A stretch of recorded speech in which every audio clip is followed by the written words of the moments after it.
Hi guys, Happy New Year to one and all. I hope you had a lovely holiday season and a very festive season. I actually had a nasty cough, cold, which I've still kind of got from like the 19th of December onwards, which is a real pain. So even though I enjoyed my Christmas and I spent time with Emma and my family and everything, and I saw everyone I wanted to see, yeah, I'd have a few days feeling great and then a few days feeling rubbish again almost straight after. So anyway, so if you've been through that or worse, I feel for you. Sending out good Rob vibes to you all. And yes, here we are. What is it? Thursday, the 2nd of January. Welcome to 2025. Obviously, I wish all the best for all of you out there watching and all the people that aren't out there watching, which are trillions of people. So, yeah, I wish you all the best. And I'm hoping this year will bring lots of good things. Last year, like any year, has a mixture of, you know, I lost a lot of close friends, unfortunately, but I had a lot of great gigs, a lot of great sessions, met some new lovely people, had some great experiences behind the drum kit, in front of the drum kit, and nowhere near the drum kit. So, you know, they're all a mixed bag of moments and events, and I'm sure some of you watching this will be going through the same thing. So we start firstly by saying I never did get into opera. If anybody remembers, I said ages ago, and my girlfriend holds me to this, she said, you never did get into any opera. And I didn't, and I still struggle. And even when I hear bits on adverts, I'm like, oh, please. So I failed in that, I'm going to be honest. I failed in trying to get myself more into the operatic vibe. But maybe this year I could do that. But as I say, other things through last year were great. And the fact that my YouTube channel is growing, which is brilliant, and I'm, you know, not paying for numbers to you know, get the total up. I'm not doing any of that business. I'm just letting it happen naturally, which is taking ages, but it's great because I'm meeting a lot of nice people along the way, get some nice comments, funny comments, rude comments, all sorts of stuff. But as I've always said, it's all part of it. And if you get what my channel is about and it's something that you dig, then I think you come back for more.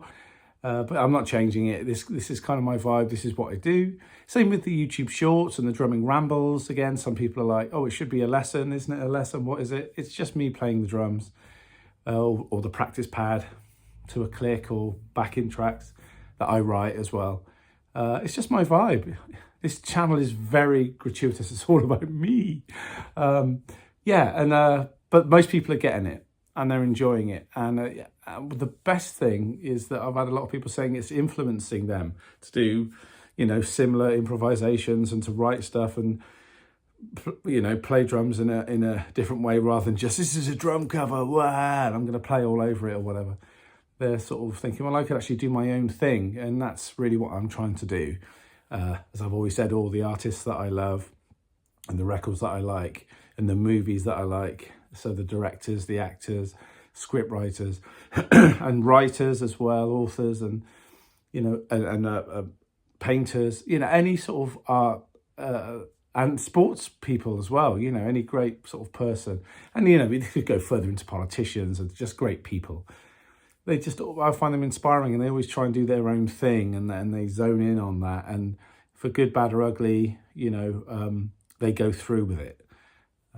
And I think that's a cool thing. And just this morning I was watching an interview with Mark Hollis from Talk, who, you know, unfortunately has now passed away, talking about the last two albums, Spirit of Eden and Laughingstock. And those two albums compared to like the two albums before that, which were obviously the band, as I say, is Talk, so check them out.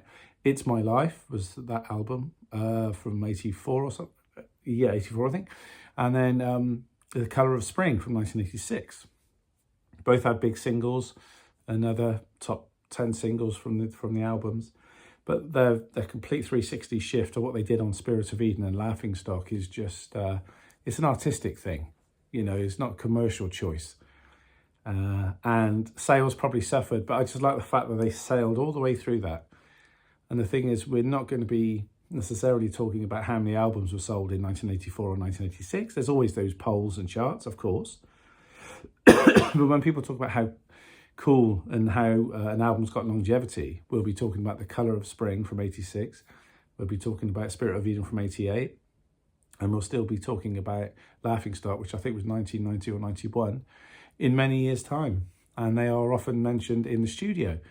because I say we reference stuff, and I always talk about referencing in these things, you know, and how important referencing and understanding musical styles and being able to play them and understand what makes these styles, you know, feel-wise, sound-wise, tempo-wise, and how they were recorded and captured that sound. You know, and those albums are often mentioned, even if the project we're doing is nothing like the ambient albums of the last, you know, the last few years, like, as I say, Eden and Laughingstock. So, you know, and just the way he was talking about it, it just makes me think, yeah, it is worth just striving for your own thing. And funny enough, I've posted a few videos from my opening drum solo, which I dedicated to my friend, another friend that we lost, not just me, all of us, Damon Sawyer from Crescent Studios. That's how I knew him, in Swindon. A great drummer, engineer and producer and all-round lovely bloke. I did an opening solo at the Steve White Drum Clinic, which very naughtily was recorded on, some people recorded bits on their phones. Now, the actual real footage will be shown at some point. There was cameras all around both me and Steve, and both of our sets that we did were filmed and recorded. So I'm never going to release the handheld version all the way through. I'm saving that. But I will take snippets out, and I have done. And just today I posted one where I had my usual Vulcan hi-hat situation on my left side, which would be the Legend 14-inch on top and the Vulcan Dark Master 14-inch bottom on the bottom. Because I like the way those two sound. I've mentioned it before here. It's good to mix and match hi-hats sometimes. You know, you don't always have to go with the factory pair. You know, you can always mix and match. And sometimes I do have the Dark Master on the top, and I'll have the Legend bottom on the bottom. So, you know, basically the other half of those hi-hats live elsewhere. But on this side, I had the bottom hat of the Legend, because I like that. It's quite crisp and sharp. And on the top was a rare Vulcan hi-hat top with holes in it and with jingles on it. And it was something that was like a prototype that never got used, but I've got it. And that's all I'm going to say about it, because otherwise Max at Vulcan will be ringing me up saying, I want that back. Well, it might be too late already. Anyway, and on my right-hand side, I had, yeah, as I say, the Legend bottom hi-hat from the pair, and I had that flexi jingle hat, I don't know what it's called, on the top. And I just released this thing where I was just doing these two hi-hat things.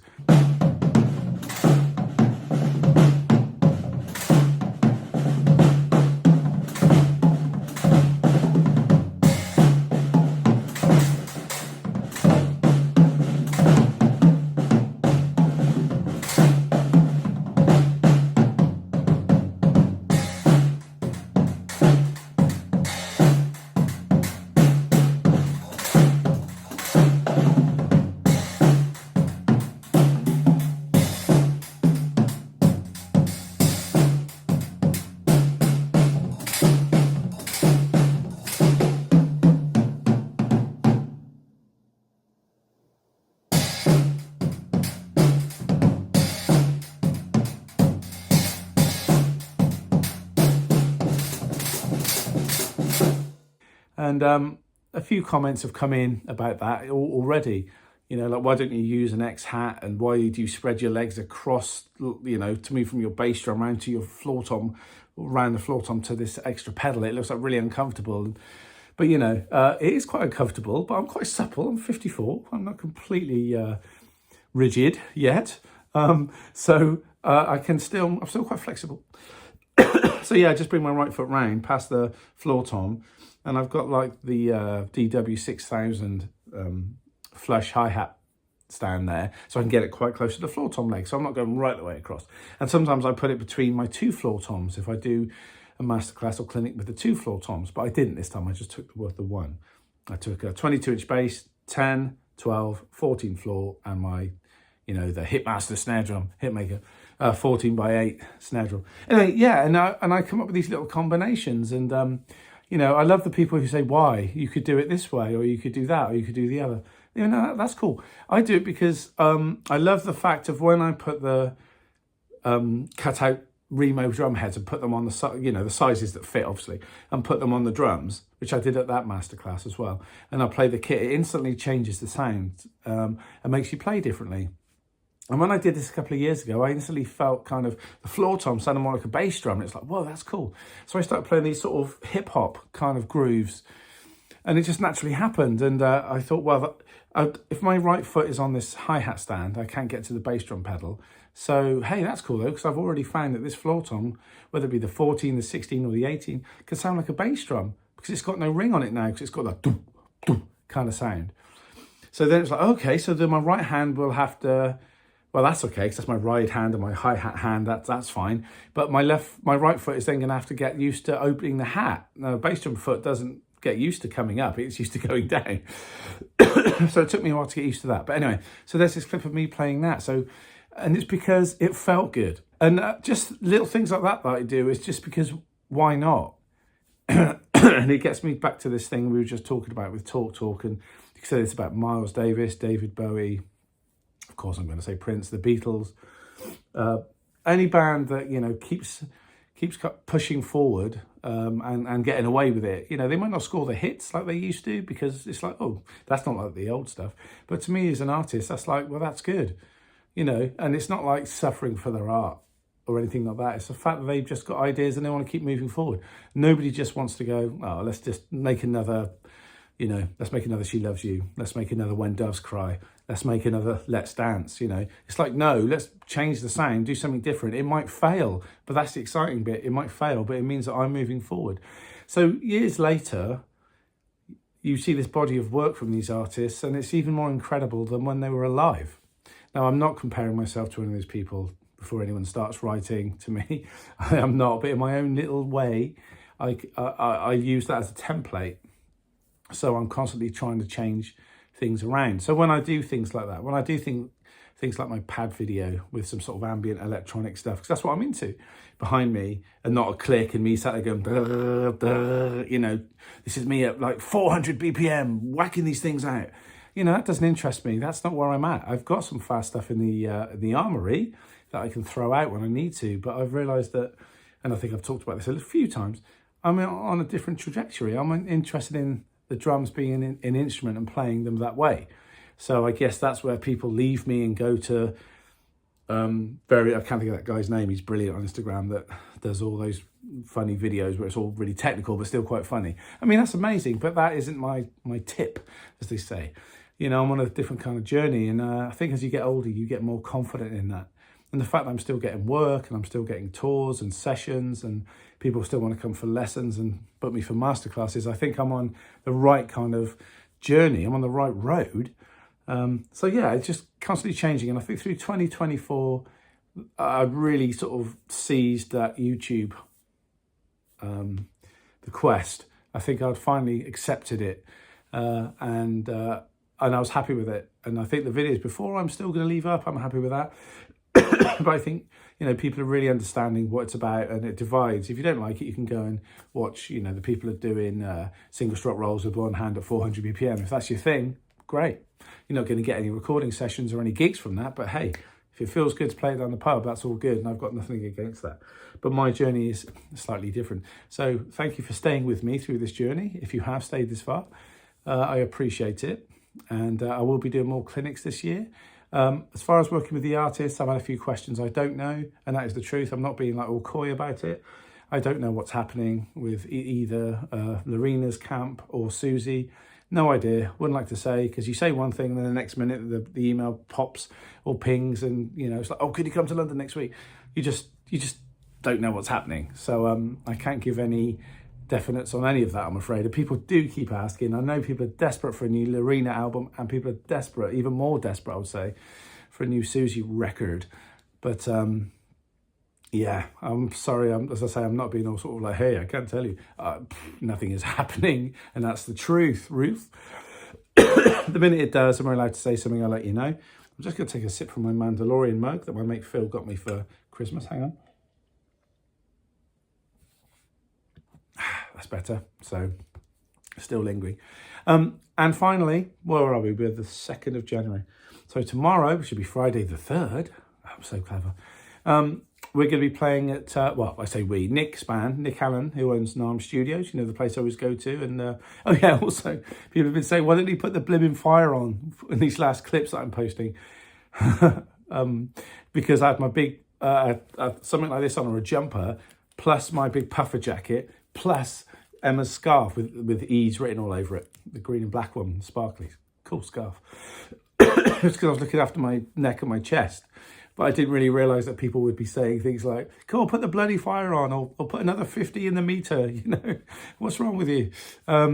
Again, I'm so blinded by what I'm playing, which is a good thing, really. I don't sort of go to the mirror and go, "Hey, gotta look different for this." You know, I just think, well, I've just done a few lessons or done a bit of jamming. I'm just now going to play a bit of drumming. I don't really think about it. The other thing I do think about is I don't want my hair stuck up, so I put the hat on, a bit like today, giveaway. So yeah, crazy. But anyway, back to this. Nick Allen's band, Little Men, we're going to be playing at Comedia in Bath tomorrow night. I think we're on about 9 o'clock, something like that, but check Comedia for details, the website.